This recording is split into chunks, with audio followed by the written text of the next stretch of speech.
ಶಕ್ತಿತಾಸ್ತ್ಯಾಗ ಭಾವನೆ ಭಾಗ 1. ಶಕ್ತಿತಾಸ್ತ್ಯಾಗ ಭಾವನೆ ಭಾಗ 1. ಶ್ರೀ ಋಷಭನಾಥರಿಂದ ವರ್ಧಮಾನರವರಿಗೆ 24 ತೀರ್ಥಂಕರರಿಗೆ ಜಯವಾಗಲಿ. ನನ್ನ ಸಮಸ್ತ ಗುರುಗಳಿಗೆ ಜಯವಾಗಲಿ. ಈಗ ನೀವು ಶಕ್ತಿತಾಸ್ತ್ಯಾಗ ಭಾವನೆಯ ಭಾಗ 1 ಕೇಳ್ತಾ ಇದ್ದೀರಿ. ಅಂದರೆ ತೀರ್ಥಂಕರ ಪ್ರಕೃತಿಗೆ ಸಹಾಯ ಆಗುವಂಥ 16 ಪುಣ್ಯ ಭಾವನೆಗಳಲ್ಲಿ ಇದೀಗ ನಿಮಗೆ 6ನೆಯ ಭಾವನೆ ಶಕ್ತಿತಾಸ್ತ್ಯಾಗ ಭಾವನೆ ನಡೀತಾ ಇದೆ. ಇದರಲ್ಲಿ ಭಾಗ 1 ನೀವು ಕೇಳ್ತಾ ಇದ್ದೀರಿ. ಇದನ್ನು ಬರೆದುಕೊಳ್ಳಿರಿ. ಶಕ್ತಿ ಇದ್ದಷ್ಟು ಮಾತ್ರ ತ್ಯಾಗ ಮಾಡುವುದು, ಅಂದರೆ ಯಥಾಶಕ್ತಿ ತ್ಯಾಗ ಮಾಡುವುದು. ಶಕ್ತಿಯ ಉಲ್ಲಂಘನೆ ಮಾಡುವುದು ಯೋಗ್ಯ ಅಲ್ಲ, ಮತ್ತು ಇರುವ ಶಕ್ತಿಯನ್ನು ಮುಚ್ಚಿಡುವುದು ಕೂಡ ಯೋಗ್ಯ ಅಲ್ಲ. ಈ ತ್ಯಾಗವು ಉತ್ತಮ ದರ್ಜೆಯ ಸಾಬೂನು ಇದ್ದ ಹಾಗೆ. ಸಾಬೂನಿನಿಂದ ಯಾವ ರೀತಿ ವಸ್ತ್ರದ ಕೊಳೆ ತೊಳೆಯುತ್ತದೆ ಹೋಗುತ್ತದೆ, ಅದೇ ರೀತಿ ತ್ಯಾಗದಿಂದ ಆತ್ಮನಿಗೆ ಅಂಟಿದ ಕೊಳೆಯೂ ಕೂಡ ತೊಳೆದು ಹೋಗುತ್ತದೆ. ಅಂದರೆ ಕರ್ಮ ನಿರ್ಜರೆ ಆಗುತ್ತದೆ. ನಮಗೆ ಸಿಗದೇ ಇರುವ ಭೋಗದ ಇಚ್ಛೆ ಮಾಡದೇ ಇರುವುದು ಮತ್ತು ಸಿಕ್ಕಿದ ಭೋಗಗಳಿಂದಲೂ ಕೂಡ ವಿಮುಖರಾಗುವುದು, ಇದು ತ್ಯಾಗ ಭಾವನೆ ಇದೆ. ಇನ್ನೊಂದು ಪ್ರಕಾರದಿಂದ ಹೇಳಬೇಕು ಅಂತಂದರೆ ಸಂಯಮಕ್ಕೆ ಮತ್ತು ಸಂಯಮದ ರಕ್ಷಣೆ ವೃದ್ಧಿ ಮಾಡಲು ಸಾಧಕರಿಗೆ ಯೋಗ್ಯ ಉಪಕರಣಗಳನ್ನು ಕೊಡುವುದು ಕೂಡ ತ್ಯಾಗ ಇದೆ. ಆತ್ಮನ ಸ್ವಭಾವದ ಅನುಸಾರವಾಗಿ ನೋಡಿದರೆ ಜೀವನು ಸ್ವಯಂ ತ್ಯಾಗ ಸ್ವಭಾವದವನೇ ಇದ್ದಾನೆ. ನಿಶ್ಚಯದಿಂದ ತ್ಯಾಗ ಆತ್ಮನ ಸ್ವಭಾವವೇ ಇದೆ. ಆದರೆ ವ್ಯವಹಾರದಿಂದ ನೋಡಿದರೆ ಯೋಗ್ಯ ವಸ್ತುವನ್ನು ಯೋಗ್ಯರಿಗೆ ಸಮರ್ಪಣೆ ಮಾಡುವುದು ದಾನ ಇದೆ. ತ್ಯಾಗ ಮತ್ತು ದಾನದಲ್ಲಿ ವ್ಯತ್ಯಾಸ ಕೂಡ ಇದೆ. ಅದನ್ನು ಮುಂದೆ ನಿಮಗೆ ಹೇಳಲಾಗ್ತದೆ, ಸ್ವಲ್ಪ ಗಮನ ಇಟ್ಟು ಕೇಳಬೇಕಾಗ್ತದೆ. ತ್ಯಾಗ ಬೇರೆ, ದಾನ ಬೇರೆ. ಆದರೆ ಇಲ್ಲಿ ಶಕ್ತಿತಾಸ್ತ್ಯಾಗ ಭಾವನೆ ಇದೆ. ಮತ್ತೆ ದಾನದ ವಿಷಯ ಯಾಕೆ ಬಂತು ಎಂದು ನೀವು ಪ್ರಶ್ನಿಸಬಹುದು. ಆದರೆ ಹಾಗೆ ಅಲ್ಲ. ಈ ಒಂದು ಶಕ್ತಿತಾಸ್ತ್ಯಾಗ ಭಾವನೆ ಒಳಗಡೆ ತ್ಯಾಗ ಮತ್ತು ದಾನ ಎರಡೂ ಕೂಡ ಭಾವನೆಗಳು ಇದರಲ್ಲಿ ನೀವು ತಗೋಬೇಕು. ಆದ್ದರಿಂದ ದಾನಕ್ಕೆ ಪೃಥಕ್ ಅಂದರೆ ಬೇರೆಯಾದ ಯಾವುದೇ ಕೂಡ ಭಾವನೆಯನ್ನು ಪ್ರಕರಣವನ್ನು ಹೇಳಲಾಗುವುದಿಲ್ಲ. ಆದ್ದರಿಂದ ಇದೇ ಸ್ಥಳದಲ್ಲಿ ತಾವು ತ್ಯಾಗ ಮತ್ತು ದಾನ ಇವು ಎರಡನ್ನ ತಿಳಿದುಕೊಂಡು ಹೋಗಬೇಕು. ತ್ಯಾಗ ಅಂದರೆ ಯಾವುದೇ ವಸ್ತುವನ್ನು ಅನುಪಯೋಗಿ ಅಹಿತಕಾರಿ ಎಂದು ತಿಳಿದು ಮಾಡಲಾಗುತ್ತದೆ ತ್ಯಾಗ. ಸಾಮಾನ್ಯವಾಗಿ ಉದಾಹರಣೆಗೆ ಕ್ರೋಧ, ಮಾನ, ಮಾಯ, ಲೋಭ, ಹಾಸ್ಯ, ರತಿ, ಅರತಿ, ಶೋಕ, ಭಯ, ಜಿಗುಪ್ಸ, ಸ್ತ್ರೀವೇದ, ಪುರುಷವೇದ, ನಪುಂಸಕವೇದ ಇವೆಲ್ಲ ರಾಗದ್ವೇಷದಲ್ಲಿ ಬರ್ತವೆ. ಇವು ಎಲ್ಲ ಅಹಿತಕಾರ ಅಂದರೆ ಜೀವಕ್ಕೆ ಘೋರ ದುಃಖ ಕೊಡುವಂಥದ್ದಿದ್ದಾವೆ. ಅಹಿತಕಾರಿ ಅಂದರೆ ನಮಗೆ ಇದು ಒಳ್ಳೆಯದು ಅಲ್ಲ ಎಂದು ತಿಳಿದು ತ್ಯಾಗ ಮಾಡಲಾಗುತ್ತದೆ. ಇವುಗಳನ್ನೆಲ್ಲ ತ್ಯಾಗ ಮಾಡಲಾಗುತ್ತದೆ, ನೆನ್ಪಿಟ್ಕೊಳ್ರಿ. ಆದರೆ ದಾನ ಹಾಗೆ ಅಲ್ಲ. ದಾನ ಅಂದರೆ ಯೋಗ್ಯ ಪಾತ್ರರಿಗೆ ಕೊಡಲಾಗುತ್ತದೆ. ಪಾತ್ರಕ್ಕೆ ಯೋಗ್ಯ ವಸ್ತು ದಾನ ಮಾಡಲಾಗುತ್ತದೆ. ಅಂದರೆ ಇಲ್ಲಿ ಒಂದು ಶಬ್ದ ನೀವು ನೆನ್ಪಿಟ್ಕೋಬೇಕು. ಏನು ಅಂತಂದರೆ ದಾತ ಅಂದರೆ ಕೊಡುವವನು, ಪಾತ್ರ ಅಂದರೆ ತೆಗೆದುಕೊಳ್ಳುವವನು. ಈ ವಸ್ತುವನ್ನು ಕೊನೆ ತನಕ ನೆನ್ಪಿಡಬೇಕಾಗ್ತದೆ. ನೋಡಿ, ದಾನ ಅಂದರೆ ಯೋಗ್ಯ ಪಾತ್ರರಿಗೆ ಕೊಡಲಾಗುತ್ತದೆ. ಪಾತ್ರಕ್ಕೆ ಯೋಗ್ಯ ವಸ್ತು ದಾನ ಕೊಡಲಾಗುತ್ತದೆ. ಅಥವಾ ಪರೋಪಕಾರದ ಭಾವನೆಯಿಂದ ತಮ್ಮ ಯಾವುದಾದರೂ ಉತ್ತಮ ವಸ್ತುವನ್ನು ದಾನ ರೂಪದಲ್ಲಿ ಕೊಡಲಾಗುತ್ತದೆ. ಅದನ್ನು ದಾನ ಎನ್ನುತ್ತಾರೆ. ದಾನದಲ್ಲಿ ಪರೋಪಕಾರದ ಭಾವನೆ ಮುಖ್ಯ ಇದೆ. ಆದರೆ ತ್ಯಾಗದಲ್ಲಿ ಆತ್ಮಹಿತ ಮುಖ್ಯ ಇದೆ. ತ್ಯಾಗದಲ್ಲಿ ಬಾಹ್ಯ ಅಭ್ಯಂತರ ಪರಿಗ್ರಹಗಳನ್ನು ತ್ಯಾಗ ಮಾಡಲಾಗುತ್ತದೆ, ಅಂದರೆ ಬಿಡಲಾಗುತ್ತದೆ. ಆದರೆ ದಾನ ಬಾಹ್ಯ ಯಾವುದಾದರೂ ವಸ್ತುವಿನದ್ದು ಮಾಡಲಾಗುತ್ತದೆ. ತ್ಯಾಗ ಧರ್ಮ ಇದೆ, ದಾನ ಪುಣ್ಯ ಇದೆ. ತ್ಯಾಗಿಗಳಲ್ಲಿ ಯಾವ ಪರಿಗ್ರಹವೂ ಕೂಡ ಇರುವುದಿಲ್ಲ. ಆದರೆ ದಾನಿಗಳಲ್ಲಿ ಅತ್ಯಂತ ವಿಪುಲವಾದ ಬಾಹ್ಯ ಪರಿಗ್ರಹಗಳು ಇರುತ್ತವೆ. ಶಕ್ತಿತಾಸ್ತ್ಯಾಗ ಭಾವನೆಯಲ್ಲಿ ತ್ಯಾಗ ಮತ್ತು ದಾನ ಎರಡರದ್ದೂ ಕೂಡ ಬಹಳ ಮುಖ್ಯತೆ ಇದೆ. ದಾನದಲ್ಲಿ ಉತ್ತಮ, ಮಧ್ಯಮ, ಜಗನ್ಯ ಪಾತ್ರಗಳಿಗೆ ಉತ್ತಮ ವಸ್ತು ಕೊಡಲಾಗುತ್ತದೆ. ಆದರೆ ತ್ಯಾಗದಲ್ಲಿ ಅಪಕ್ಷಗಳ ತ್ಯಾಗ ಮತ್ತು ಪಾಪ ಪ್ರವೃತ್ತಿಗಳ ತ್ಯಾಗವನ್ನು ಮಾಡಲಾಗುತ್ತದೆ. ಈಗ ನಿಮಗೆ ಸಾಮಾನ್ಯವಾಗಿ ದಾನ ಮತ್ತು ತ್ಯಾಗದ ವಿವಿಧತೆ ಅಂದರೆ ಅವುಗಳಲ್ಲಿ ಬೇರೆ ಬೇರೆ ಅರ್ಥಗಳು ನಿಮಗೆ ತಿಳುವಳಿಕೆಗೆ ಬಂತು ಅಂತ ಹೇಳಿ ಕಾಣ್ತಾ ಇದೆ. ದಾನದ ಸಮಯದಲ್ಲಿ ದಾತಾರನಿಗೆ ಅಂದರೆ ದಾತಾರ ಅಂದರೆ ಯಾರು ಕೊಡುವವನಿರ್ತಾನೆ ಅವನು, ಪಾತ್ರ ಅಂದರೆ ತೆಗೊಳ್ಳುವವನು, ಅದು ಹಿಂದೆ ಹೇಳಿ ಆಗಿದೆ, ನೆನ್ಪಿಟ್ಕೊಡ್ರಿ. ದಾನದ ಸಮಯದಲ್ಲಿ ದಾತಾರನಿಗೆ ಪಾತ್ರ, ಕುಪಾತ್ರ, ಅಪಾತ್ರದ ಪರಿಚಯ ಇರಲೇಬೇಕು. ನೋಡಿ, ಸ್ವಾತಿ ಮಳೆಯ ಹನಿಯ ನೀರು ಚಿಪ್ಪಿನಲ್ಲಿ ಬಿದ್ದು ಮಣಿರೂಪ ಆಗುತ್ತದೆ. ಬಾಳೆ ಗಿಡದ ಎಲೆಯಲ್ಲಿ ಬಿದ್ದು ಕರ್ಪೂರ ರೂಪ ಆಗುತ್ತದೆ. ಸರ್ಪದ ಮುಖದಲ್ಲಿ ಹೋಗಿ ವಿಷರೂಪ ಆಗುತ್ತದೆ. ಅದೇ ರೀತಿ ನಾವು ಕೊಟ್ಟ ದಾನ ಕೂಡ ಭಿನ್ನ ಭಿನ್ನವಾಗಿ ಫಲಿಸುತ್ತದೆ. ಒಂದೇ ಬಾವಿಯ ನೀರು ಕಬ್ಬಿನಲ್ಲಿ ಹೋಗಿ ಮಧುರ ರಸ ಆಗುತ್ತದೆ. ಕಹಿ ಬೇವಿನ ಮರದಲ್ಲಿ ಹೋಗಿ ಕಹಿ ಆಗುತ್ತದೆ. ಲಿಂಬು ಗಿಡದಲ್ಲಿ ಹೋಗಿ ಹುಳಿಯಾಗುತ್ತದೆ. ಅದೇ ರೀತಿ ಇದನ್ನು ನೀವು ಪಾತ್ರ, ಕುಪಾತ್ರ, ಅಪಾತ್ರದ ಬಗ್ಗೆ ಕೂಡ ಬಹಳ ಮುಖ್ಯವಾಗಿ ಗಮನ ಇಟ್ಟು ಕಲಿಯಲೇಬೇಕು, ತಿಳಿಯಲೇಬೇಕು, ಅದನ್ನು ವಿಚಾರ ಮಾಡಲೇಬೇಕು. ಈಗ ಪಾತ್ರಗಳ ಪರಿಚಯ. ಮೋಕ್ಷಕ್ಕೆ ಕಾರಣೀಭೂತವಾದ ಗುಣಗಳ ಸಂಯೋಗ ಯಾರಲ್ಲಿ ಇದೆ ಅಂತಹ ಅವಿರತ ಸಮ್ಯಕ್ ದೃಷ್ಟಿ, ದೇಶವಿರತ, ಸಕಲ ವಿರತ ಭೇದದಿಂದ 3 ಪ್ರಕಾರದ ಪಾತ್ರಗಳು ಇವೆ. ಅಂದರೆ ಇದರ ಅರ್ಥ, ನೀವು ದಾನ ಕೊಡೋದಕ್ಕೆ 3 ಯೋಗ್ಯ ಕ್ಷೇತ್ರಗಳು ಇವೆ. ಯಾರ್ಯಾರು ಅಂತಂದರೆ ಯಾರಪ್ಪ? 1 ಅವಿರತ ಸಮ್ಯಕ್ ದೃಷ್ಟಿ, 2 ದೇಶವಿರತ, 3 ಸಕಲ ವಿರತ. ಅಂದರೆ ಅವಿರತ ಸಮ್ಯಕ್ ದೃಷ್ಟಿ ಅಂದರೆ ಆ ಜೀವನಲ್ಲಿ ಸಮ್ಯಕ್ ದರ್ಶನ ಇದೆ, ಆದರೆ ಚಾರಿತ್ರ್ಯ ಇಲ್ಲ. ಕೇವಲ ಸಮ್ಯಕ್ ದರ್ಶನ ಇದೆ, ಆ ಜೀವನನ್ನು ಅವಿರತ ಸಮ್ಯಕ್ ದೃಷ್ಟಿ ಎನ್ನುತ್ತಾರೆ. ಆ ಜೀವದ ಗುಣಸ್ಥಾನ 4 ಇರುತ್ತದೆ, ಅಂದರೆ 4ನೇ ಗುಣಸ್ಥಾನವರ್ತಿ.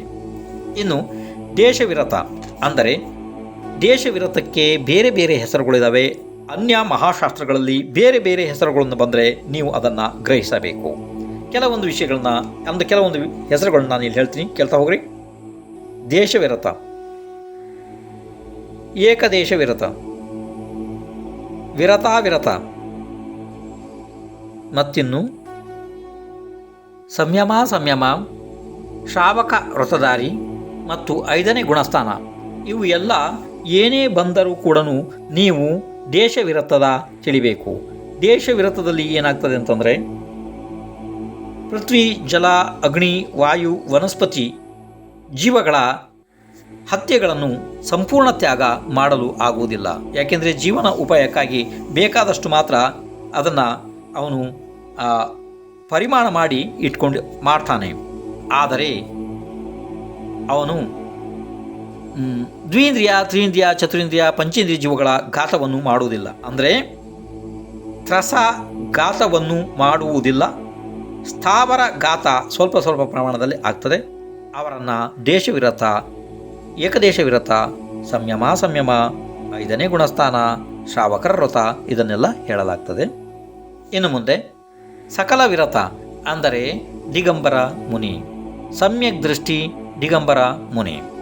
ಅವರದ್ದು 6ನೇಯ 7ನೇಯ ಗುಣಸ್ಥಾನ ಆಗ್ತದೆ. ಮುಂದಿನ ಗುಣಸ್ಥಾನದಲ್ಲಿ ಶ್ರಾವಕರಿಂದ ದಾನದ ಪ್ರವೃತ್ತಿ ಆಗೋದಿಲ್ಲ, ಅದು ಬೇರೆ ಇದೆ, ಅದು ಬೇಡ, ಆ ವಿಷಯ ಬೇಡ. ಈಗ 6ನೇ 7ನೇ ಗುಣಸ್ಥಾನದಲ್ಲಿ ಇರ್ತಾರೆ ಅವರು. ಸಕಲ ವಿರತ ಅಂದರೆ ದಿಗಂಬರ ಮುನಿಗಳು. ಈಗ ಇದು ಪಾತ್ರಗಳದ್ದು 3 ಪ್ರಕಾರದ ಭೇದವನ್ನು ನೀವು ಕೇಳಿದಿರಿ. ಯಾವುದು? ಅವಿರತ ಸಮ್ಯಕ್ ದೇಶವಿರತ, ಸಕಲ ವಿರತ ಭೇದದಿಂದ 3 ಪ್ರಕಾರದ ಪಾತ್ರಗಳು ಇದ್ದಾವೆ. ಅಂದರೆ ಅವರಿಗೆ ಮಾತ್ರ ನೀವು ಕೊಟ್ಟ ದಾನ ನಿಮಗೆ ವಿಶೇಷವಾದ ಪುಣ್ಯವನ್ನು ಕೊಡುತ್ತದೆ. ಹೇಗೆ ಅಂತಂದರೆ, ಒಳ್ಳೆಯ ಫಲವತ್ತಾದ ಭೂಮಿಯಲ್ಲಿ ಬಿದ್ದಂತಹ ಉತ್ತಮ ಬೀಜ ಕಾಲಾಂತರದಲ್ಲಿ ದೊಡ್ಡ ವೃಕ್ಷವಾಗಿ ಹೂವು, ಹಣ್ಣು, ನೆರಳು, ಕಟ್ಟಿಗೆ ಬಹಳ ಬಹಳ ಬಹಳ ಎಲ್ಲನೂ ಕೊಡ್ತದೆ ಫಲ. ಅದೇ ರೀತಿ ಈ ಉತ್ತಮ ಪಾತ್ರಗಳಿಗೆ ಅಂದರೆ ಅವಿರತ ಸಮ್ಯಕ್ ದೇಶವಿರತ, ಸಕಲ ವಿರತ ಇವರಿಗೆ ಕೊಟ್ಟಂತಹ ದಾನ ವಿಪುಲವಾದ ಸಂಪತ್ತನ್ನು ದಾತಾನಿಗೆ ಅಂದರೆ ಕೊಡುವವನಿಗೆ ಅದು ಪ್ರತಿಫಲವಾಗಿ ಕೊಡುತ್ತದೆ. ಏಕೆಂತಂದರೆ ಮಹಾಶಾಸ್ತ್ರಗಳಲ್ಲಿ ಹೇಳಿದ್ದಾರೆ ಏನು ಅಂತಂದರೆ, ಉತ್ತಮ ಪಾತ್ರಕ್ಕೆ ಕೊಟ್ಟಂತಹ ದಾನದ ಪುಣ್ಯ, ಅಕಸ್ಮಾತ್ ಸಮ್ಯಕ್ ದೃಷ್ಟಿ ಇದ್ದರೆ ಕಲ್ಪವಾಸಿಯಲ್ಲಿ ದೇವವಾಗಿ ಹುಡ್ತಾನೆ, ಆ ವಿಷಯ ಬೇರೆ. ಅಕಸ್ಮಾತ್ ಮಿಥ್ಯಾ ದೃಷ್ಟಿ ಇದ್ದ ಕೂಡ ಆ ಪಕ್ಷದಲ್ಲೂ ಕೂಡ ಉತ್ತಮ ಭೋಗಭೂಮಿಯ ಫಲವನ್ನು ಫಲಿಸುತ್ತದೆ ಅಂತಂದ ಮೇಲೆ ದಾನದ ಮಹಿಮೆಯನ್ನು ಯಾವ ಬಾಯಿಯಿಂದ ಎಷ್ಟಂತ ಹೇಳೋದಕ್ಕೆ ಸಾಧ್ಯ? ನೋಡಿ, ಶುದ್ಧ ಪಾತ್ರದಲ್ಲಿ ಇಟ್ಟಂತಹ ತುಪ್ಪ, ಎಣ್ಣೆ ಆದಿ ವಿಕೃತ ಆಗುವುದಿಲ್ಲ. ಹಸಿ ಮಣ್ಣಿನ ಗಡಿಗೆಯಲ್ಲಿ ಇಟ್ಟರೆ ಏನಾಗ್ತದೆ ಹೇಳಿ? ಎಲ್ಲ ತಕ್ಷಣವೇ ಹಾಳಾಗಿ ಹೋಗುತ್ತದೆ ಅಲ್ಲವೇ? ಅದೇ ರೀತಿ ಕುಪಾತ್ರ, ಅಪಾತ್ರ ದಾನ ಕೂಡ ಮಿಥ್ಯಾತ್ವವನ್ನು ಬೆಳೆಸುತ್ತದೆ. ಇಲ್ಲಿ ಈಗ ಕುಪಾತ್ರ ಅಂದರೆ ಯಾರು ಇದನ್ನು ನೋಡಬೇಕಲ್ಲ. ರತ್ನತ್ರಯದಿಂದ ರಹಿತ ಮಿಥ್ಯಾ ತಪಸ್ವಿ ಅವನು ಎಷ್ಟೇ ಘೋರ ತಪಸ್ವಿ ಇದ್ದರೂ ಕೂಡ ಅದು ಸಂಸಾರದ ಕಾರಣ ಇದೆ, ಮಿಥ್ಯಾತ್ವವನ್ನು ಪುಷ್ಟ ಮಾಡುವಂಥದ್ದಿದೆ. ಆದ್ದರಿಂದ ಕೃತಕಾರಿತ ಅನುಮೋದನೆಯಿಂದ ನೀವು ಇವರಿಗೆ ದಾನ ಮಾಡುವುದು ತಪ್ಪು ಇದೆ. ಇದರಿಂದ ಕುಫಲದ ಪ್ರಾಪ್ತ ಆಗುತ್ತದೆ. ಇವರು ಕುಪಾತ್ರ ಇದ್ದಾರೆ. ಇನ್ನು ಅಪಾತ್ರ ಅಂತಂದರೆ ತಪಸ್ಸು ಆಚರಣೆ ಯಾವುದೂ ಕೂಡ ಇಲ್ಲ ಮತ್ತು ಯಾವ ಶ್ರೇಷ್ಠ ಗುಣಗಳೂ ಕೂಡ ಇಲ್ಲ. ಇವರಿಗೆ ಕೊಟ್ಟಂಥ ದಾನ ಸರ್ವಥಾ ವ್ಯರ್ಥವಾಗಿ ಹೋಗುತ್ತದೆ. ಇದಕ್ಕೆ ಒಂದು ಬಹಳ ಮಹತ್ವಪೂರ್ಣ ಉದಾಹರಣೆಯನ್ನು ಹೇಳುತ್ತಾರೆ. ಒಬ್ಬ ದೊಡ್ಡ ಶೇಟು ಇದ್ದ. ಅವನಲ್ಲಿ ಬೇಕಾದಷ್ಟು ಸಂಪತ್ತು ಕೂಡ ಇತ್ತು. ಒಂದು ದಿನ ಒಬ್ಬ ಮೀನುಗಾರನು ಬಂದು ಯಾವುದೋ ಒಂದು ನನಗೆ ಕಷ್ಟ ಇದೆ, ನನಗೆ ಒಂದು ಸ್ವಲ್ಪ ದಾನ ಮಾಡ್ರಿ ಅಂತ ಹೇಳಿ ದಾನವನ್ನು ಕೇಳ್ದ. ಆವಾಗ ಆ ಸಾಹುಕಾರನು ಅಂದರೆ ಶೇಟು ಸಾಹುಕಾರ ಆ ಮೀನುಗಾರನಿಗೆ 100 ರೂಪಾಯಿ ದಾನ ಕೊಟ್ಟ. ಆ ದಾನವನ್ನು ತೆಗೆದುಕೊಂಡು ಮೀನುಗಾರ ಹೋಗಿಬಿಟ್ಟ. ಯಾಕೆಂದರೆ ನೋಡಿ, ಇದು ಬಹಳ ಮಹತ್ವಪೂರ್ಣ ಬಿಂದು, ಬಹಳ ಮಹತ್ವಪೂರ್ಣ ಕತೆ. ಅಂದರೆ ದಾನ ಕೊಡುವಾಗ ಕೂಡ ನೀವು ವಿಚಾರ ಮಾಡಿ ಕೊಡಬೇಕು. ಇಲ್ಲದೆ ಹೋದರೆ ಮಹಾ ಅನಾಹುತ ನಿಮಗೆ ಕಾದಿದೆ. ಅದಕ್ಕೋಸ್ಕರ ಇದನ್ನು ಭಾಳ ಗಮನ ಇಟ್ಟು ಕೇಳ್ರಿ. ಇನ್ನೊಂದ್ಸಲ ಹೇಳ್ತೀನಿ ಕಥೆಯನ್ನು. ಒಬ್ಬ ಸಾಹುಕಾರ ಇದ್ದ. ಅವನಲ್ಲಿ ಬೇಕಾದಷ್ಟು ಸಂಪತ್ತಿತ್ತು. ಅಲ್ಲಿಗೆ ಒಬ್ಬ ಮೀನುಗಾರ ಯಾವುದೋ ಒಂದು ಕಷ್ಟದಿಂದ ದಾನ ಕೇಳಲು ಬಂದ. ಮೀನುಗಾರನಿಗೆ ಈ ಸಾಹುಕಾರ 100 ರೂಪಾಯಿಗಳನ್ನು ದಾನವಾಗಿ ಕೊಟ್ಟ. ಏಕೆ ಏನು ಅಂತ ವಿಚಾರ ಕೂಡ ಮಾಡಿಲ್ಲ. ಮೀನುಗಾರ ಅದರಿಂದಾಗಿ ದೊಡ್ಡ ಪೇಟೆಗೆ ಹೋದ. ಪೇಟೆಗೆ ಹೋಗಿ ಅಂದರೆ ಸಂತೆಗೆ ಹೋಗಿ ಅಲ್ಲಿ ಮೀನು ಹಿಡಿಯುವಂತಹ ಒಂದು ದೊಡ್ಡ ಬಲೆಯನ್ನು ಖರೀದಿ ಮಾಡಿದ. ಆ ಬಲೆಯಿಂದ ಅಂದರೆ ಆ ಬಲೆಯ ಸಹಾಯದಿಂದ ಪ್ರತಿದಿನ ಸಾವಿರಾರು ಮೀನುಗಳನ್ನು ಹಿಡಿದು ಹತ್ಯೆ ಮಾಡುತ್ತಿದ್ದ ಆ ಮೀನುಗಾರ. ಇದರ ಫಲಸ್ವರೂಪವಾಗಿ ಶೇಟುವಿನ ಸಂಪತ್ತು ದಿನ ದಿನ ದಿನ ಕಡಿಮೆ ಆಗುತ್ತಾ ಬಂದು ಶೇಟು ದರಿದ್ರನಾದ. ಮೀನುಗಾರನ ಹಿಂದಿನ ಜನ್ಮದ ಯಾವುದೋ ಒಂದು ಸ್ವಲ್ಪ ಮಿಥ್ಯಾ ಪುಣ್ಯ ಇತ್ತು. ಆ ಪುಣ್ಯದಿಂದ ಆ ಮೀನುಗಾರ ಶ್ರೀಮಂತ ಆಗುತ್ತಾ ಬಂದ. ಅಂದರೆ ಧನಾಢ್ಯ ಆಗಿಬಿಟ್ಟ ಮೀನುಗಾರ. ಶೇಟುಗೆ ಇದು ಬಹಳ ದೊಡ್ಡ ಚಿಂತೆಯ ಕಾರಣ ಆಯಿತು. ಪ್ರಾರಂಭದಿಂದಲೂ ನಾನು ಬಹಳ ಜೀವಗಳಿಗೆ ದಾನ ಮಾಡಿಕೊಂಡು ಬಂದಿದ್ದೀನಿ, ಆದರೆ ನನ್ನಲ್ಲಿ ಈ ಬಡತನ ಬರಲು ಕಾರಣ ಏನು? ನಾನು ಸತತ ದಾನ ಮಾಡುತ್ತಿದ್ದರೂ ಕೂಡ ನನಗೆ ಈ ರೀತಿ ದರಿದ್ರತೆ ಏಕೆ ಆಯಿತು? ಇದು ದೊಡ್ಡ ಚಿಂತೆಗೆ ಕಾರಣ ಆಯಿತು. ಹೀಗೆಯೇ ಸ್ವಲ್ಪ ಕಾಲ ಕಳೆಯಿತು. ಅವನ ಯಾವುದೋ ಒಂದು ಪುಣ್ಯದ ಉದಯದಿಂದ ಆ ಊರಿಗೆ ಒಬ್ಬರು ಅವಧಿಜ್ಞಾನಿ ಮುನಿರಾಜರು ಅವರಿಗೆ ಅಲ್ಲಿಗೆ ಪಾದಾರ್ಪಣೆ ಆಯಿತು.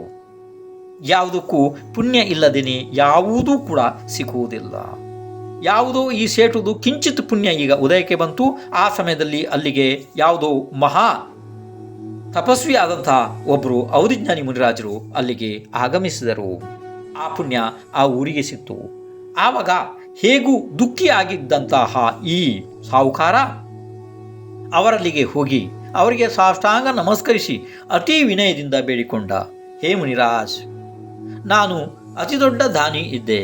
ಆದರೆ ಈಗ ನಾನೇ ಬೇರೆಯವರ ಮನೆಗೆ ದಾನ ಕೇಳಲು ಹೋಗಬೇಕಾದಂತಹ ದರಿದ್ರತೆ ನನ್ನ ಮನೆಗೆ ಬಂದಿದೆ. ನಾನು ಯಾವ ಪಾಪ ಮಾಡಿದ್ರಿಂದ ನನಗೆ ಈ ದರಿದ್ರ ಬಂತು ಮುನಿರಾಜ್ ಎಂದು ಅತಿ ವಿನಯದಿಂದ ಕೇಳ್ದ. ಆವಾಗ ಕರುಣಾಮಯಿ ಆ ಮುನಿರಾಜರು ಅವಧಿಜ್ಞಾನದ ಸಹಾಯದಿಂದ ಹೇಳಿದ್ರು, ಹೇ ಸಾಹುಕಾರ, ನೀನು ಇಷ್ಟು ವರ್ಷದ ಹಿಂದೆ ಒಬ್ಬ ಮೀನುಗಾರನಿಗೆ 100 ರೂಪಾಯಿಯನ್ನು ಕೊಟ್ಟೆ. ನೆನಪಿದೆಯಾ? ನೆನಪು ಮಾಡಿಕೋ. ಸಾಹುಕಾರ ನೆನಪು ಮಾಡಿಕೊಂಡ, ಹೌದು, ನಾನು ಕೊಟ್ಟಿದ್ದೆ ಮೀನುಗಾರನಿಗೆ. ಮುನಿರಾಜರಂದರು, ಅದರ ಪರಿಣಾಮ ಏನಾಯಿತು ಗೊತ್ತೇ? ಆ ಮೀನುಗಾರನು ಅದನ್ನು ಸಂತೆಗೆ ತಗೊಂಡು ಹೋಗಿ ದುಡ್ಡನ್ನು ಅಲ್ಲಿಂದ ಮೀನು ಹಿಡಿಯುವಂಥ ದೊಡ್ಡ ಬಲೆಯನ್ನು ತಂದ. ನಂತರ ಅವನು ನದಿಗೆ ಹೋಗಿ ಪ್ರತಿದಿನ ಸಾವಿರಾರು ಮೀನುಗಳನ್ನು ಹಿಡಿದು ಕೊಂದು ಅದನ್ನು ತಂದು ಮಾರಿ ಸಾಹುಕಾರ ಆಗಿಬಿಟ್ಟ. ನೀನು ನೋಡಿದರೆ ದರಿದ್ರ ಆಗಿ ಹೋದೆ ಅಂತ ಹೇಳಿ ಮುನಿರಾಜರಂದರು. ಈಗ ಗೊತ್ತಾಯಿತು ಅಂಥೇಳಿ ಮುನಿರಾಜರಿಗೆ ಸಾಷ್ಟಾಂಗ ನಮಸ್ಕಾರ ಮಾಡಿ ಅವನು ನೇರವಾಗಿ ಅಲ್ಲಿಂದ ವೇಗವಾಗಿ ಹೋಗೇಬಿಟ್ಟ. ಎಲ್ಲಿಗೆ ಹೋದ? ಮೀನುಗಾರನ ಮನೆಗೆ ಹೋದ. ಮೀನುಗಾರನ ಮನೆಗೆ ಹೋಗಿ ಮೊದಲು ಆ ಬಲೆಯನ್ನು ಕೊಡು ಅಂತ ಹೇಳ್ದ. ಮೀನುಗಾರನಿಗೆ ಯಾಕೆ ಏನು ಅಂತ ಗೊತ್ತಾಗಿಲ್ಲ. ಒಳಗಡೆ ಇದ್ದ ಬಲೆಯನ್ನು ತಂದು, ಹೇಗೂ ಹಿಂದೆ ನನಗೆ ದಾನ ಮಾಡಿದ ಸಾಹುಕಾರ ಅಂಥೇಳಿ ಒಳಗಡೆ ಇರುವಂಥ ಹಳೆ ಬಲೆಯನ್ನು ತಗೊಂಬಂದು ಮೀನಿನ ಬಲೆಯನ್ನು ಕೊಟ್ಬಿಟ್ಟ. ಯಾರಿಗೆ? ಸಾಹುಕಾರನಿಗೆ. ಸಾಹುಕಾರ ಅದನ್ನು ತಗೊಂಡು ವೇಗವಾಗಿ ಮನೆಗೆ ಬಂದ. ಆ ಬಲೆಯನ್ನು ಬೆಂಕಿಯಲ್ಲಿ ಸುಟ್ಟು ಹಾಕಿಬಿಟ್ಟ. ಅದಾದ ನಂತರ ನಿಧಾನ ಸ್ವಲ್ಪ ಸೇಟುನ ಹತ್ರ ಅಂದರೆ ಸಾಹುಕಾರನ ಹತ್ರ ಸಂಪತ್ತಿ ಬೆಳೆಯೋದಕ್ಕೆ ಪ್ರಾರಂಭ ಆಯಿತು. ನೋಡಿ, ಇದು ನಾವು ಹಾಸ್ಯ ಕುಚೇಷ್ಟೆ ಮಾಡಿ ಬಿಡುವಂತಹ ಘಟನೆ ಅಲ್ಲ. ಇದು ಸತ್ಯವಾದ ಘಟನೆ, ಶಾಸ್ತ್ರ ಪ್ರಣೀತ ಘಟನೆ. ಅಂದರೆ ಅದು ಸತ್ಯವಾದ ಘಟನೆ ಅಲ್ವಾ? ನೋಡಿ, ಕುಪಾತ್ರಗಳಿಗೆ ಅಂದರೆ ಅಪಾತ್ರಗಳಿಗೆ ದಾನ ಮಾಡಿದ್ದು ಏನು ಆಗ್ತದೆ ಫಲ, ಸ್ವಲ್ಪ ಇದನ್ನು ಗಮನ ಇಟ್ಟು ಕೇಳಿ ತಿಳಿಯಿರಿ. ದಾನ ಮಾಡಬೇಕಾದ ಸಮಯದಲ್ಲಿ ಪಾತ್ರವನ್ನು ನೋಡಿಯೇ ನೀವು ದಾನ ಮಾಡಬೇಕಾಗ್ತದೆ. ಅನಾವಶ್ಯಕ ಈಗಂತೂ ಹೊಸ ಪದ್ಧತಿ ಇದೆ, ಶಾಸ್ತ್ರದ ವಿರುದ್ಧ ಮಾತನಾಡೋದು. ಅಕಸ್ಮಾತ್ ಅವರು ಯಾವುದೇ ವೇಷದಲ್ಲಿ ಇರಲಿ, ಶಾಸ್ತ್ರದ ವಿರುದ್ಧ ಮಾತಾಡುವಂತಹ ಅಕಸ್ಮಾತ್ ಸಾಧು ವೇಷದಲ್ಲಿ ಯಾವುದರಲ್ಲೇ ಇರಲಿ, ಅಂಥ ಜೀವಗಳಿಗೆ ದಾನ ಮಾಡಿದರೆ ನೀವು ನಿಮ್ಮ ಗತಿ ಏನು ಆಗಬಹುದು ನೀವು ವಿಚಾರ ಮಾಡಿ ಅವರಿಗೆ ದಾನ ಮಾಡಿರಿ. ಅಂದರೆ ಶಾಸ್ತ್ರವನ್ನೇ ವಿರುದ್ಧವಾಗಿ ಹೇಳಿಬಿಡೋದು. ಆ ರೀತಿ ಒಂದು ಪ್ರವೃತ್ತಿ ಈಗೊಂದು 20-30 ವರ್ಷದಲ್ಲಿ ಅತಿಯಾಗಿ ಕಾಣ್ತಾ ಇದೆ. ಪ್ರತಿ ಊರಿನಲ್ಲಿ ಕಾಣ್ತಾ ಇದೆ. ನೀವು ಅವರಿಗೆ ಮಾಡಿದ ದಾನದಿಂದ ಏನು ಆಗ್ಬೋದು ನೀವು ನಿಮ್ಮನ್ನೇ ನೀವೇ ವಿಚಾರಿಸಿಕೊಳ್ಳ್ರಿ. ಇದರ ಬಗ್ಗೆ ನಾನು ಇಲ್ಲಿ ಬಹಳ ವಿಶೇಷವಾಗಿ ಹೇಳಲು ಆಗೋದಿಲ್ಲ. ಅಂಥವರಿಗೆ ದಾನ ಮಾಡಬಾರದು, ಮತ್ತು ದಾನಕ್ಕೆ ಅನುಮೋದನೆ ಕೂಡ ಮಾಡಬಾರದು. ಅರ್ಥ ಆಯಿತು? ಅವೆಲ್ಲ ಅಪಾತ್ರಗಳಿದ್ದಾವೆ ಅಥವಾ ಕುಪಾತ್ರಗಳಿದ್ದಾವೆ, ಅಥವಾ ಅವರಿಗೆ ಯಾವ ಹೆಸರಿನಲ್ಲಿ ಯಾವ ಪಾತ್ರ ಹೆಸರು ಹೇಳಬೇಕು ಅದು ನನಗೆ ಗೊತ್ತಾಗೋದಿಲ್ಲ. ಅದು ಸ್ವಲ್ಪ ಇದ್ರ ಬಗ್ಗೆ ಸ್ವಲ್ಪ ಗಮನ ಇಡಬೇಕಾಗುತ್ತೆ ನೀವು.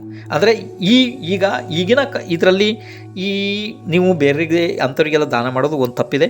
ಮತ್ತು ಎಲ್ಲದಕ್ಕಿಂತ ಮುಖ್ಯ ಇದು ಶಾಸ್ತ್ರದ ವಿಷಯ ಅಲ್ಲ. ನಿಮಗೆ ನಾನು ಒಂದು ಏನೋ ಕಿವಿ ಮಾತು ಅಂತ ಹೇಳ್ತಾ ಇದ್ದೀನಿ. ಈಗ ಸ್ವಲ್ಪ ಶಾಸ್ತ್ರ ಸ್ವಾಧ್ಯಾಯ ಮಾಡಿರಿ ನೀವು. ಆ ಶಾಸ್ತ್ರ ಸ್ವಾಧ್ಯಾಯದ ವಿರುದ್ಧವಾಗಿ ಯಾರು ಪ್ರಸಾರ ಮಾಡುತ್ತಾ ಬಂದರೆ, ಅಂದರೆ ಹೊರಗಡೆ ಶಾಸ್ತ್ರ ಅಲ್ಲ, ಜೈನ ಶಾಸ್ತ್ರದ್ದು ಅದೀಗ ಮಾಡ್ತಿದ್ದಾರೆ ಎಲ್ಲ ಕಡೆ, ನಿಮಗೆ ಗೊತ್ತಿದೆ. ಅದನ್ನೇನು ಹೆಸರು ಹೇಳೋ ಅವಶ್ಯಕತೆಯೂ ಇಲ್ಲ, ಎಲ್ಲ ನಿಮಗೆ ಗೊತ್ತಿದೆ ಅದು ಅಲ್ವಾ? ಅದೇನು ಸಸ್ಪೆನ್ಸ್ ಸೀಕ್ರೆಟ್ ಅಂತ ಓಪನ್ ಇದೆ ಅದೆಲ್ಲ.